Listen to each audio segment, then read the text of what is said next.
Thanks ஜூனியரே. 1 week later.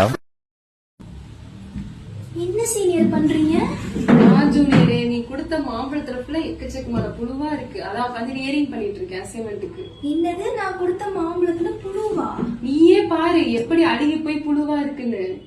ஐயோ, உங்களுக்கு சாப்பிட மாம்பழம் கொடுத்தா நீங்க என்ன புழு வளர்த்துட்டு இருக்கீங்க? நீ சாப்பிடற மாதிரி கொடுத்தா நான் சாப்பிடலாம். உள்ள கட் பண்ணோடனே புழுவுதான் வருது. இப்ப எங்கிட்ட போய் சாப்பிட?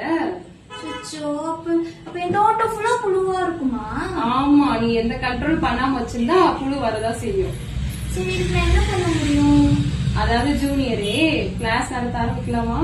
கிளாஸா? அப்பதான் ஜூனியர் உனக்கு அதை பத்தி புரியும். அதாவது மாம்பழத்துல வந்துட்டு பழங்கி தாக்குதல் அதிகமா இருக்கு, சரியா? அது என்ன பண்ணுனா, அந்த மாதிரி பழங்க இதோட தோல் ரொம்ப மெலிசா இருக்கா, அந்த பழங்கி இதுக்கு வெளியே உட்காந்துக்கிட்டு முட்டையிட ஆரம்பிக்கும். முட்டையிடுமா? ஆமா, அந்த முட்டை எல்லாமே நாளாக உள்ள சேர்ந்து அந்த திசுக்கள் எல்லாத்தையும் சாப்பிட ஆரம்பிக்கும். அப்ப நம்ம எப்படி சாப்பிடுறது? நம்ம ஒண்ணும் சாப்பிட முடியாது. அதை உட்காந்து திசு சாப்பிட்டீங்க பாரு, எப்படி பிளாக் கலர்ல ஆக்கி வச்சிருக்கேன். அதை விட எச்சத்தினாலதான் இந்த பூஞ்சாலாம் உருவாகுது. சரி பண்ண முடியாதா?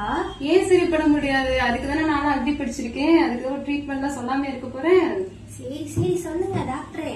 இப்பயே சொல்ல ஒரு கிக் இருக்காது ஜூனியர். நெக்ஸ்ட் வீடியோ சொல்லட்டுமா? சரி ஓகே, நெக்ஸ்ட் வீடியோ வரைக்கும் வெயிட் பண்ணுவோம். அடுத்து பாரு, அதை யூஸ் பண்ணதுக்கு அப்புறம் நல்ல மானமா நீ எடுத்துட்டு வந்து தர. சரி, நீங்க அந்த மருந்தை குடிப்பீங்களா? அடுத்த டைம் உங்களுக்கு நல்ல மாம்பழம் கொடுக்க. கண்டிப்பா ஜூனியரே.